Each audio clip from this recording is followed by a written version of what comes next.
Good morning students. Our next topic is demand curve. कल हमने क्या था इंडिविजुअली डिमांड शेड्यूल और मार्केट डिमांड शेड्यूल. ठीक है, तो इसी टेबल के अकॉर्डिंग जो हम डायग्राम ड्रॉ करते हैं उसको हम बोलते हैं कर्व. ठीक है, पहले भी हमने पीपीसी कर्व की हैं और जो भी कर्व की हैं मींस डायग्रामेटिकली जो प्रेजेंट किया जाता है उसको हम बोलेंगे demand curve. Demand curve is a simply graphic representation of demand schedule showing the relationship between the different quantities demanded at different possible prices. कि एक तरफ हमने प्राइस लिया, दूसरी तरफ हमने क्वांटिटी ली, किस प्राइस पर कितनी क्वांटिटी की डिमांड की जा रही है, इसको हमने जो इसका ग्राफ बनाकर जो लाइन ड्रॉ की है उसको हमने बोला है डिमांड कर्व. ठीक है, अगर ये डिमांड इंडिविजुअली है मतलब एक पर्सन की है, जैसे हमने कल देखा था कि इंडिविजुअली में ये टेबल बनाया था और मार्केट में हमने ये बनाया था, तो इसी के अकॉर्डिंग अगर हम इंडिविजुअली की बात कर रहे हैं कि प्राइस 1 है तो क्वांटिटी 4 है, प्राइस 2 है तो यही ड्रॉ किया हुआ है. जब प्राइस 1 है तो क्वांटिटी 4 है, प्राइस 2 है तो क्वांटिटी 3 है, प्राइस 3 है तो क्वांटिटी 2 है और प्राइस 4 है तो क्वांटिटी 1 है. तो इसी से हमने एक लाइन ड्रॉ की, उसको हमने बोला इंडिविजुअल डिमांड कर्व. नेक्स्ट है हमारा मार्केट डिमांड कर्व. तो जो हमने अलग अलग पर्सन्स की डिमांड ली थी उसको हम अलग अलग से दिखाएंगे तो वो तो इंडिविजुअली कहलाएगी. अगर हम इसको कंपाइल करके ये मार्केट डिमांड का डायग्राम ड्रॉ करेंगे तो वो हमारी कहलाएगी market demand curve. This curve shows the total of quantity of commodity demanded by the all consumer in the market at different prices. कि हमने मार्केट में कंज्यूमर्स लिए हैं, डिफरेंट कंज्यूमर्स लिए हैं, तो वो डिफरेंट प्राइजेस पर जो ले रहे हैं उसको हमने कहा है market demand curve. It is a horizontal summation of the individual demand curves. की दोनों का इंडिविजुअल का जितने भी हैं उनके टोटल को हमने क्या बोलना है मार्केट डिमांड कर्व. तो ये हमने डायग्राम अभी देखा था वो. ठीक है, नेक्स्ट है जब 1 पर 5 की डिमांड करता है, 2 प्राइस पर 4 की करता है, 3 पर 3 की करता है और 4 पर 2 की करता है. तो इसको हमने एग्रीगेट में दिखाया है कि 1 पर कितनी टोटल डिमांड की जा रही है 9, 2 पर 7, 3 प्राइस पर 5 और 4 प्राइस पर 3. ठीक है, तो इसको हमने बोला मार्केट डिमांड कर्व. ये एज डिमांड कर्व, ये बीज डिमांड कर्व और ये मार्केट डिमांड कर्व. अब हम बात करते हैं कि डिमांड फंक्शन क्या है या डिटर्मिनेंट्स ऑफ डिमांड. जो हमने अभी तक किया था उसको हिंदी में व्यक्तिगत मांग वक्र और बाजार मांग वक्र कहा जाता है इस टॉपिक को. ठीक है, नेक्स्ट टॉपिक ले रहे हैं हम डिमांड को निर्धारित करने वाले तत्व कौन कौन से हैं या फिर डिमांड को कौन कौन सी चीज़ें प्रभावित करती हैं. तो ये पहले इसमें भी हम पहले व्यक्तिगत डिमांड फंक्शन ही पढ़ेंगे कि उसमें कौन कौन से फंक्शंस हैं डिमांड के. मांग के फलक बोला जाता है इसको, फलन या फलक, फलन, हाँ मांग के फलन कौन कौन से हैं. तो फर्स्ट है हमारा इंडिविजुअल में हम क्या क्या लेते हैं, ये आपको DX जो बताया गया है ये डिमांड बताया गया है, डिमांड फॉर कमोडिटी X. तो X कमोडिटी की कितनी डिमांड है तो ये किस पर डिपेंड करेगा, X is the function of F of PX. किस पर डिपेंड करता है PX पर. PX है हमारा प्राइस ऑफ द कमोडिटी. सबसे पहले बात आती है कि कोई भी चीज़ लेनी है कितनी मात्रा में लेनी है तो उसका क्या इफेक्ट आता है पहले प्राइस पर कि उसका प्राइस कितना है. सेकंड है हमारा PR, जैसे कि यहाँ भी आपको दिखाया गया है. PR है हमारा प्राइस ऑफ रिलेटेड गुड्स.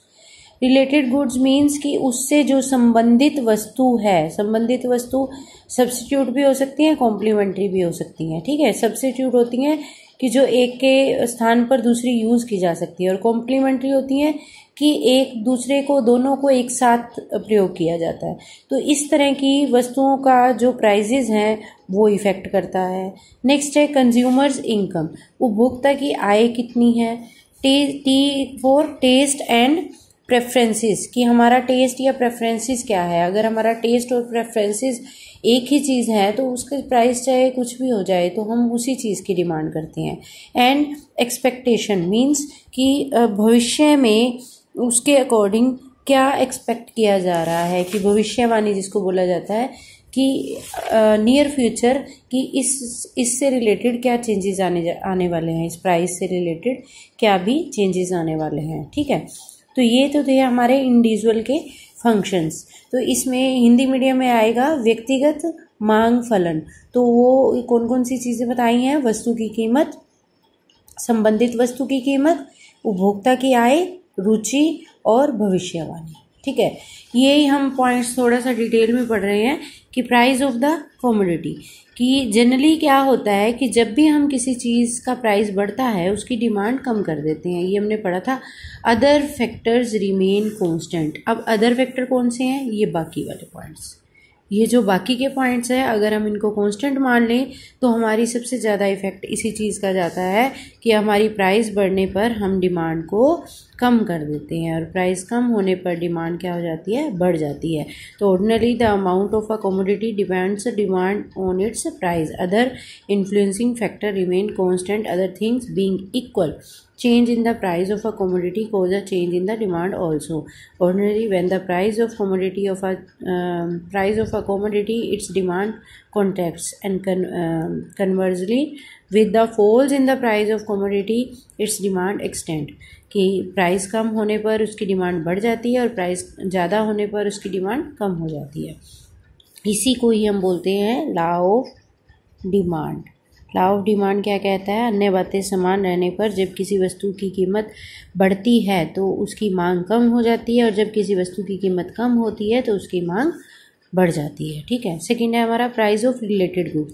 अब मैंने कहा था कि ये दो तरह की गुड्स हैं रिलेटेड, कौन सी? सब्स्टिट्यूट गुड्स और कॉम्प्लीमेंट्री। सब्स्टिट्यूट को बोलते हैं प्रतिस्थापक वस्तुएं और कॉम्प्लीमेंट्री को बोलते हैं पूरक वस्तुएं। प्रतिस्थापक वस्तुएं कौन सी?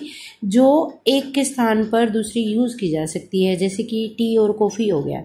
सपोज अगर टी महंगी होगी, टी के प्राइस बढ़ गए हैं तो हम कॉफ़ी उसका सब्स्टिट्यूट ले सकते हैं। बॉल पेन के रेट बढ़ गए हैं तो हम इंक पेन ले सकते हैं। जिन चीज़ों का सब्स्टिट्यूट अवेलेबल है उसको बोला जाता है सब्स्टिट्यूट गुड्स, कि एक चीज़ महंगी होगी तो हम दूसरी खरीद लेंगे। कॉम्प्लीमेंट्री होता है कि जो एक दूसरे पर डिपेंड होती हैं। Complementary goods are those goods which complete the demand for each other, मतलब दोनों की मांग जो है इकट्ठी की जाती है, दोनों की डिमांड। जैसे पेन हो गया, इंक हो गया, ठीक है, बटर और ब्रेड हो गया, ठीक है, मतलब आपस में वो कनेक्टेड चीज़ें जिसको बोला जाता है कि पूरक वस्तुएं, कि दोनों चीज़ें हमें एक ही साथ होने पर ही उनकी जो मांग जो है बढ़ती है। मीन्स दोनों चीज़ों की मांग, एक की मांग बढ़ रही है तो दूसरी की मांग भी बढ़ेगी, एक की मांग कम हो रही है तो दूसरे की मांग भी कम होगी। वो होती है हमारी कॉम्प्लीमेंट्री गुड्स। नेक्स्ट है हमारा इनकम ऑफ द कंज्यूमर, कि जनरली जब कि कंज्यूमर की इनकम बढ़ती है तो हम अपनी डिमांड क्या करते हैं? बढ़ा देते हैं।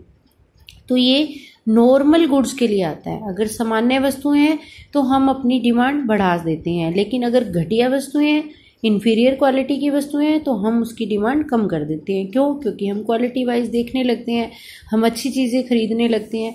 तो ये फैक्टर भी हमारा जो है डिमांड को इफेक्ट करता है। नेक्स्ट है हमारा टेस्ट और प्रेफरेंसेस। अभी मैंने बताया था कि जिसका टेस्ट और प्रेफरेंसेस, कंज्यूमर का अगर टेस्ट और प्रेफरेंसेस वही हैं तो वही चीज़ लेगा, चाहे उसका प्राइस बढ़ भी जाएगा फिर भी वो क्या करेगा?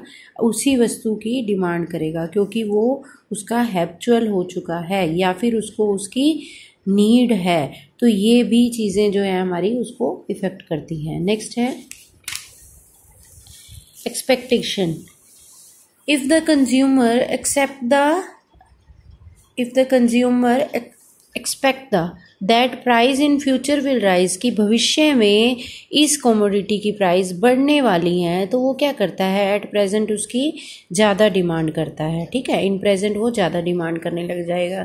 अगर उसे लगेगा कि नियर फ्यूचर उसकी प्राइस कम होने वाली है तो हमने अगर ख़रीदना है तो हम उसको कुछ ही क्वांटिटी में ही खरीदेंगे, ताकि हमें लगेगा कि हम आने वाले टाइम में इसको कम रेट पर ले पाएंगे। इसमें एग्जांपल हम अनियन का ले सकते हैं कि अगर हमें प्याज चाहिए घर पर, तो अगर हमें ये मार्केट से इन्फॉर्मेशन आती है कि प्याज के रेट मार्केट में बढ़ने वाले हैं, तो हम क्या करते हैं? कुछ क्वांटिटी उसकी पहले ही लेकर स्टॉक करके रख लेते हैं कि हमें महंगे ना खरीदने पड़े।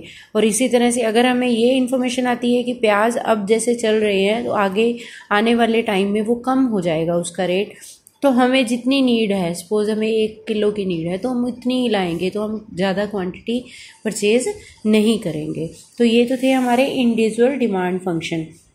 इसी तरह से ही है हमारे मार्केट डिमांड फंक्शन, कि वो बातें तो इफ़ेक्ट करती हैं और कुछ बातें ऐसी हैं जो और भी इफ़ेक्ट करती हैं, मार्केट पर इफ़ेक्ट करती हैं। तो वो हम कल के लेक्चर में करेंगे। तो आज के लिए इतना ही। तो आपने आज हिंदी मीडियम के भी नोट्स सेंड कर दिए जाएंगे। इस चैप्टर को आपने डीपली स्टडी करना है, इस चैप्टर में कुछ भी नहीं छोड़ना है। ये मोस्ट इम्पोर्टेंट चैप्टर है आपका। Thank you. Have a nice day.